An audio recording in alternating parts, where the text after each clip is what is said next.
I'm Daniel Bloch. I am recently retired Professor Emeritus of Old Testament from Wheaton College, Gunther H. Nodler, Professor Emeritus. I must honor the benefactor who has made this possible.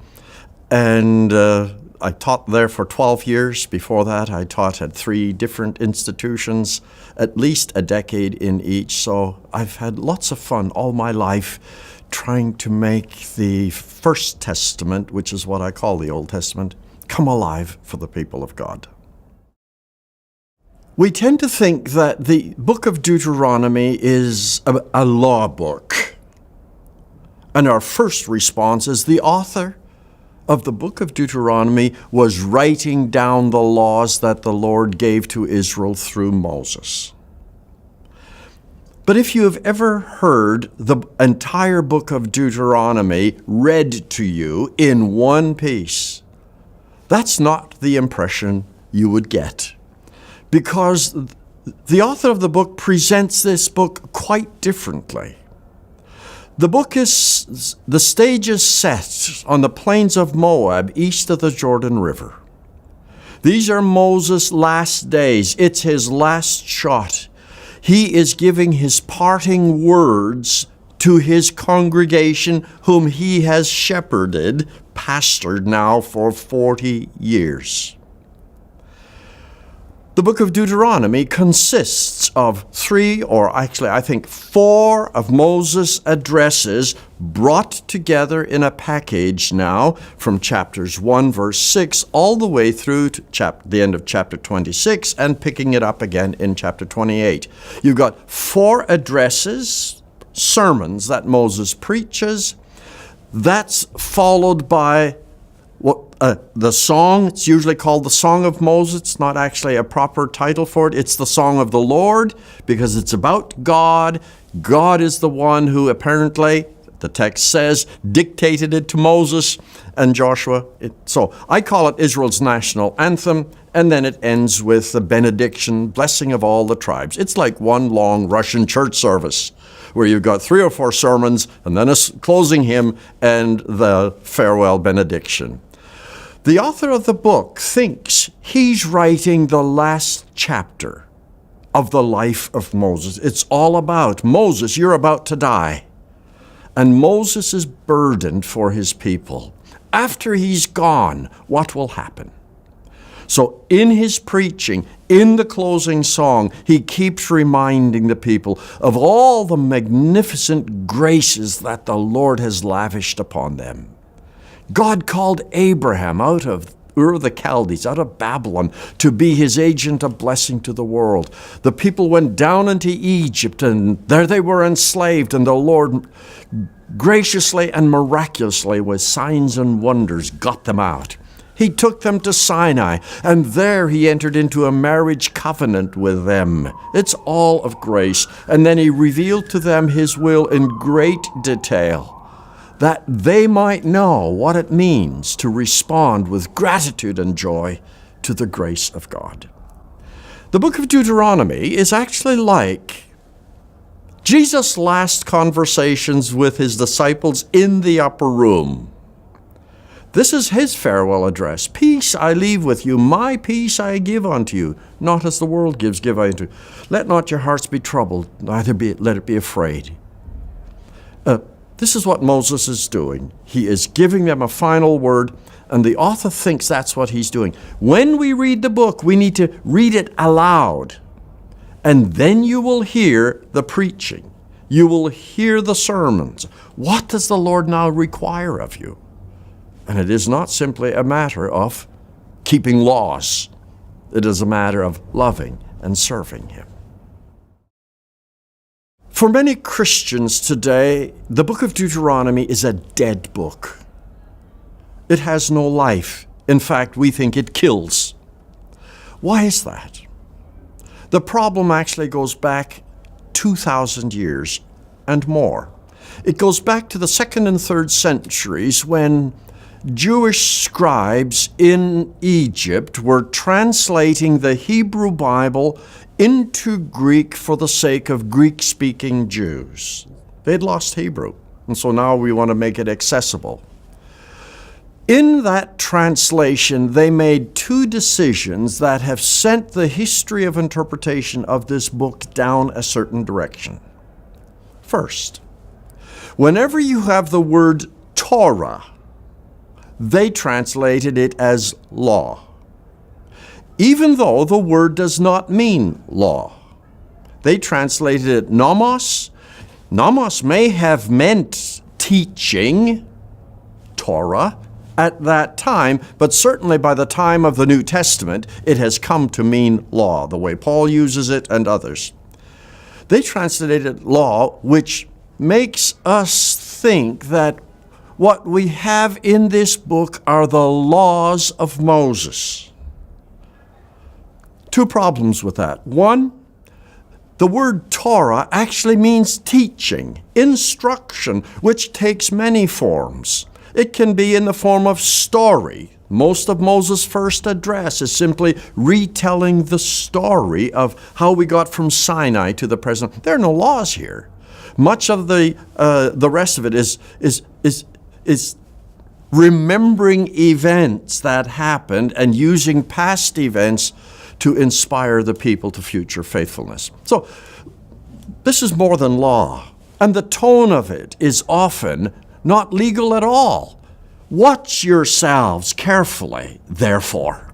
Over and over. That's the voice of a preacher. It's not the voice of a legislator. So the other side of it is, when you look at the verbs that are used of Moses, what was Moses doing? He says, this is what the Lord told me to teach you, that you might learn. And this is why the narrator talks. These are the statutes and ordinances that Moses taught the people. This is instruction. The other problem is the translators named this book Deuteronomos, second law, which is how it's come to us in English. Deuteronomy means second law. That's the first thing you think of when you hear the name of the book. What you call something matters. Publishers know that. They're always concerned about what you want to call your book because, after all, you want it to sell. Certain titles would just slam it shut. Well, Deuteronomy causes us to shut the book because we're not interested in law, and we miss the point. That's a part of it. It's a long history. The other part of it is how the New Testament gets translated, especially how Paul gets translated. Paul has a lot of negative things to say about what people are doing with the law. And people forget that Paul is engaged in a conversation with folks who, in my view, have got Moses wrong. They have lost the spirit of Moses. They've lost the spirit of Deuteronomy, fifth Moses in German tradition. And they've got the husk left. They've got the commands. And it's all about the commands. In fact, fidelity to the commands takes precedence over fidelity to God. That's the problem. We have the law and faithfulness to the law. This is how some in Paul's audience are using it.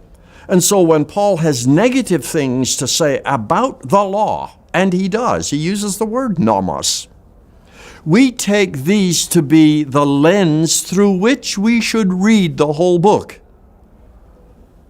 The letter kills, the Spirit gives life, and so on. He's got lots of these comments, and we take that to be normative, and we forget Psalm 119, the longest psalm in the Psalter, 176 verses devoted to in praise of the law, or the Torah, or the statutes, the revelation. How I love your Torah, O Lord. It's a totally different picture of the law that is given to us in the book of Deuteronomy itself, which presents it as the key to life, and in Psalm 119, Psalm 19.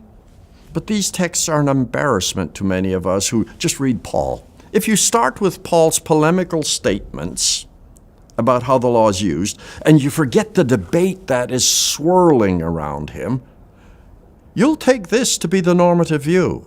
But even Paul reminds us, the law is good. The law is holy.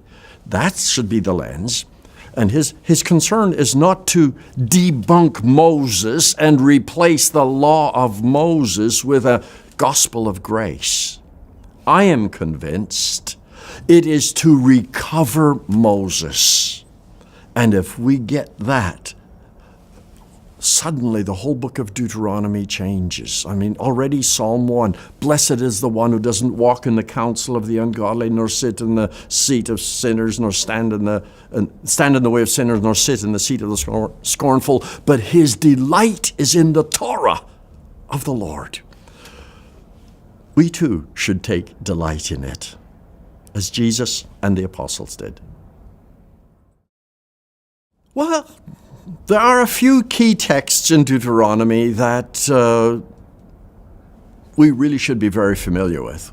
One, of course, is the Decalogue in chapter 5. Most people call this the Ten Commandments, or Commandments. I prefer to call it the Decalogue. Here, the Septuagint translators had it right. It's the 10 words, the 10 principles of covenant relationship. But the important thing to remember is this document begins with gospel. Law is always preceded by gospel. Command is always preceded by gospel. I am the Lord your God who brought you out of the land of Egypt, out of the house of slavery. Don't forget that. Often when you see the 10 Commandments posted in public places, they start with, you shall have no other gods. No, that's not where it starts. It starts with law, with gospel, not with law. And so that obedience, the Decalogue, all the other laws, are always in response to grace. So that first verse is very important. A second one that is key is the Shema. Hear, O Israel, the Lord is our God, the Lord alone. And then he adds, you shall love the Lord your God with all your heart, really inner being, with all your, it's usually translated soul, but it means your whole person. And then with all your strength, which is how the Septuagint translates, it really means all your resources, everything that belongs to you. Not just strength or talents or whatever, but my house, my computer, my library, my car, everything belongs to God. But now we need to remember what love means. You shall love the Lord your God. In our world, love is primarily a romantic word. We verbalize it very readily, especially on Valentine's Day and wherever. And this is how we've come to interpret love in the Bible.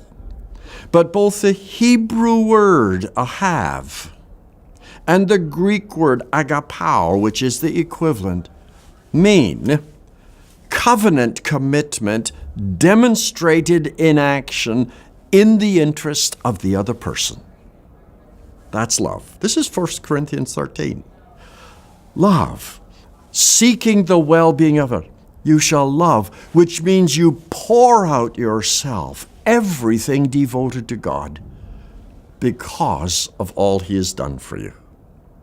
And then there's a third text, and this is chapter 10. Catches us by surprise. In verse 12, Moses starts, actually that's what the chapter division should be. Moses starts a new topic. What now does the Lord your God require of you? Well, if all we've read is Paul, we will say, circumcision, keep the festivals, keep Sabbath, eat only kosher food. The interesting thing is, Moses doesn't mention any of those. Instead, he gives a 5-point answer. If the Decalogue, the 10 Commandments, have 10 because we have 10 fingers, and I think that's true so that we can easily memorize this, one command for every finger, this text has 5 points, and I think it's 5 fingers on the hand. You shall fear the Lord your God, which does not mean to be afraid. In this context, it means awed, not O-D-D, but A-W-E-D, awed trust, or trusting awe. The book of Proverbs and elsewhere, the fear of the Lord is the first principle of wisdom. Hey, that's where he starts. That's your thumb. Then you shall walk in the ways of the Lord. That's your pointing finger. Walking in the ways of the Lord, which could mean walking the way God tells you to walk, but it also means walking the way God walks. And in a couple of verses later, he says, you shall love the alien because God loves the alien. And he demonstrates that love by giving him food and clothing. So, walking like God, that's number 2. Number 3, you shall love the Lord your God. This is the middle finger. And of course, in our hands, it is the longest finger, right in the middle. Love. Deuteronomy is about love.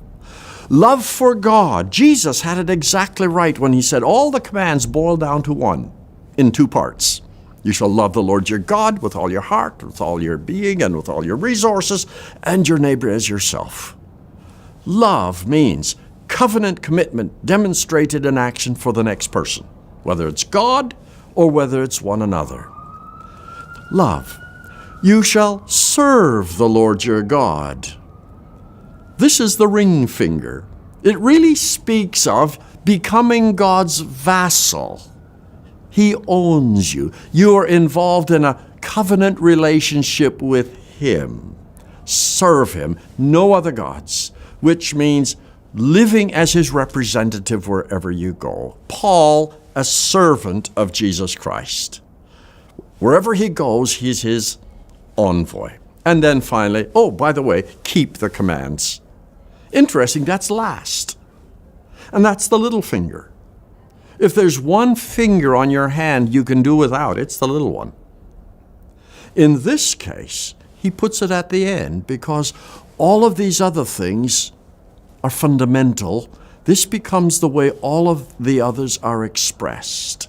That's a very key text. And in the context, 10 verse 12 to 11 verse 1, he gives 3 different motivations for this kind of love for God and service. And it's all in God's grace, responding to the grace. He's the one who has rescued you. And this is how we respond.